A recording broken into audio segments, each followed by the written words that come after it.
Comment donner plus de profondeur à vos tableaux grâce à la couleur? Salut, c'est René, je suis très heureux de vous retrouver dans cette nouvelle vidéo dans laquelle nous allons parler de la profondeur dans les tableaux. Comment est-ce qu'on peut donner plus de profondeur, augmenter l'effet 3 dimensions si vous voulez, à votre tableau simplement avec de la couleur. Mais avant de vous parler de tout ceci, je veux juste vous rappeler que vous pouvez obtenir des mini-formations gratuites en cliquant sur les liens qui se trouvent dans la description sous cette vidéo. Vous allez donc pouvoir obtenir des mini-cours, des mini-formations de 5 ou 6 cours de peinture entièrement gratuits. Si vous aimez cette vidéo, merci aussi de la liker, cliquez sur le pouce bleu et de la partager sur les réseaux sociaux pour aider cette chaîne et ainsi m'aider aussi à continuer à mettre des vidéos gratuites.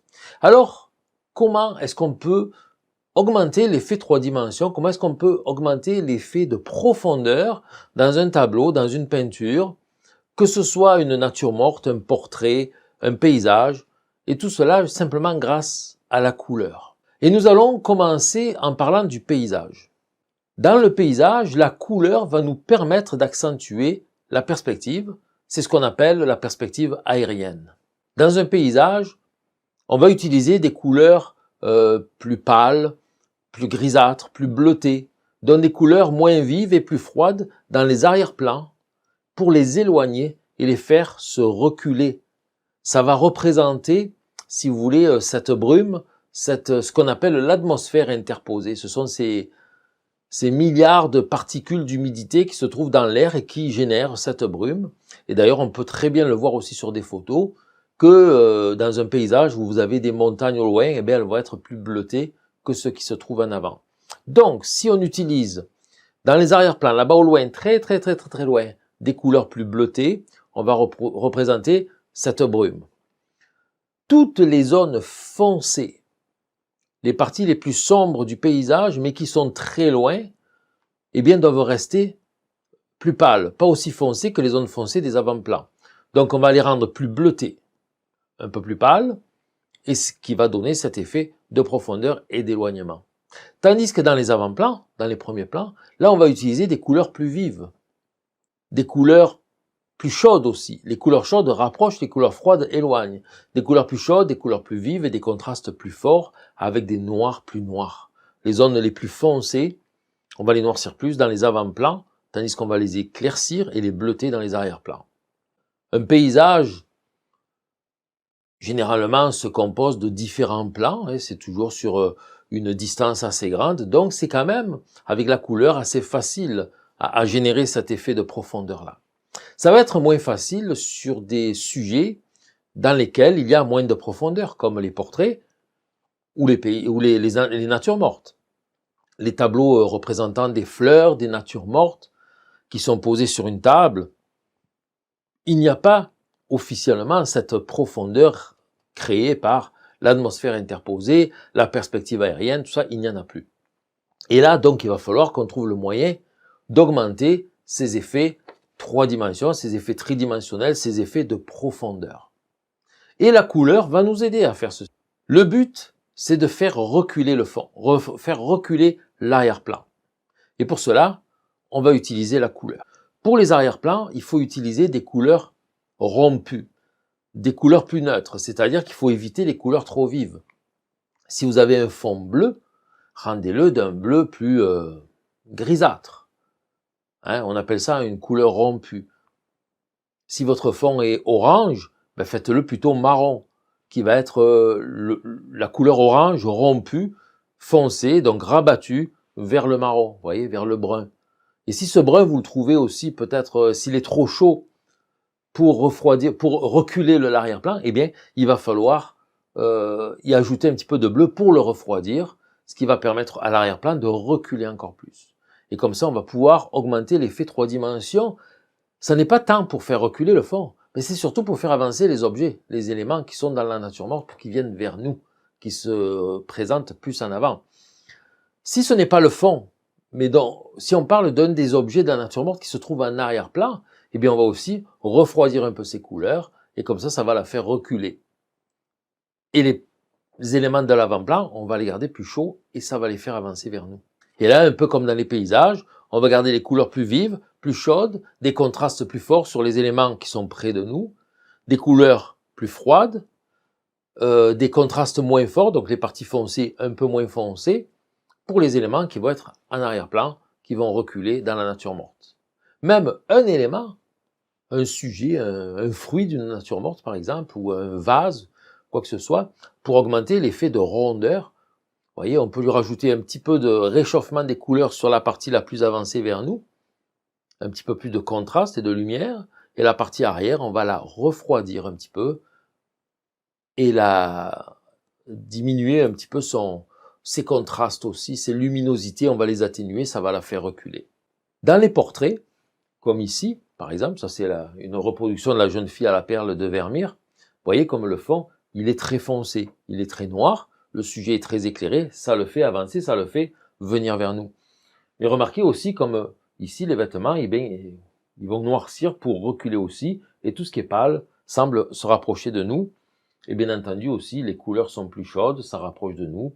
Le turban est bleu, donc ça pourrait le faire éventuellement reculer, mais c'est quand même un bleu pas trop froid non plus. On a rajouté dans les bleus ici des teintes un peu plus chaudes pour le faire avancer. Puis la lumière le fait avancer aussi vers nous, tandis que les ombres ici, le foncé, le font reculer. Et puis ici, le turban, rendu là, il est assez foncé qu'on le confond avec le fond. Vous voyez, il y a un lien entre le fond et le turban qui fait que ça recule, ici aussi. Vous voyez la robe ici aussi, le vêtement, tout recule. Même le cou ici, il est plus pâle et il devient de plus en plus foncé. On ne voit pas la différence entre le fond et le cou, tout est mélangé.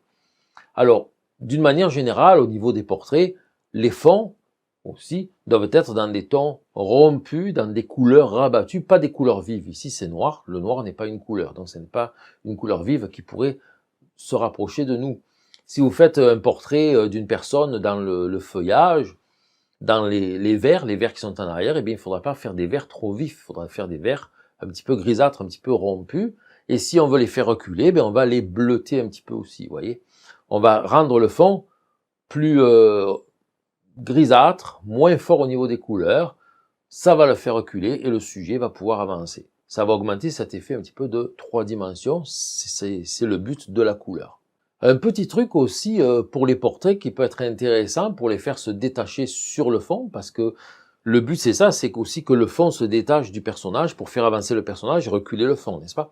Eh bien, à l'inverse du portrait qui est ici, si on a un fond plutôt grisâtre, à ce moment-là, l'idée c'est de mettre le fond plus foncé du côté où le personnage est éclairé, et le côté du personnage qui se trouve dans l'ombre, eh bien, le fond l'éclairait un petit peu plus. Donc, c'est-à-dire que ici, vous voyez, la lumière vient de gauche sur le visage. Ok, le visage est éclairé à gauche. Si nous avions un fond gris, on pourrait mettre le gris foncé du côté gauche parce que là, il y a de la lumière. Et là, étant donné que c'est l'ombre sur le visage, eh bien, ici, le fond pourrait être gris plus pâle que le visage. Donc vous avez un fond qui se détache sur le visage ici parce que vous avez le fond plus foncé, plus pâle et le visage plus foncé. Et ici ça se détache aussi parce que vous avez le fond foncé et le visage plus pâle. Et là, ça sera un effet complètement différent de celui-là. Au lieu d'avoir le visage qui se confond avec le fond, vous allez avoir vraiment un écart où le fond va reculer, le visage va avancer. Voyez.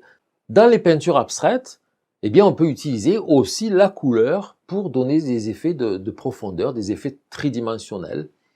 Pareil que dans les paysages, que dans les natures mortes, les couleurs froides reculent, s'éloignent de nous, alors que les couleurs chaudes se rapprochent de nous. Donc, en utilisant ces effets de couleurs, les couleurs chaudes, donc vous savez que les couleurs chaudes sont le jaune, l'orange, le rouge, les couleurs froides sont le bleu, le vert, le violet, eh bien, les couleurs froides vont reculer, les couleurs chaudes vont avancer.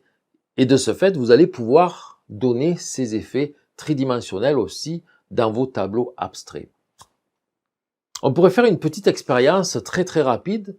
Je vais vous mettre un écran, en mettant tout bleu, d'un bleu froid, et je vais mettre un petit carré orangé au milieu de cette image bleue, et vous allez voir que l'orange va avoir tendance à se rapprocher vers vous.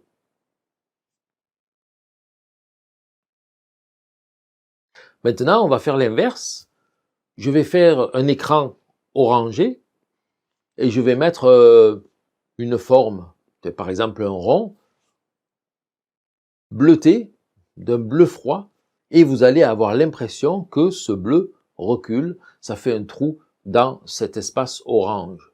On vient de créer un effet tridimensionnel juste avec la couleur, étant donné que tout est fait sur une image plate. Donc ce sont des effets physiologiques finalement sur notre vision. On n'y peut rien, c'est comme ça, c'est naturel, et on peut l'utiliser en peinture pour justement réaliser ces effets tridimensionnels, les exagérer et montrer à la personne, au public, à la personne qui regarde votre tableau, que votre tableau est en 3 dimensions, et vous allez pouvoir vraiment lui indiquer qu'est-ce qui se rapproche vers vous, vers la personne, du moins, qui regarde le tableau, et qu'est-ce qui s'en éloigne. Et c'est ça qui fait vraiment ces effets 3 dimensions dans le tableau. Voilà, ceci étant dit, il n'y a pas que la couleur qui vous permet de donner des effets tridimensionnels à une toile, à un tableau. Il y a aussi la perspective linéaire, il y a aussi les effets de superposition des éléments, et puis la diminution du détail aussi.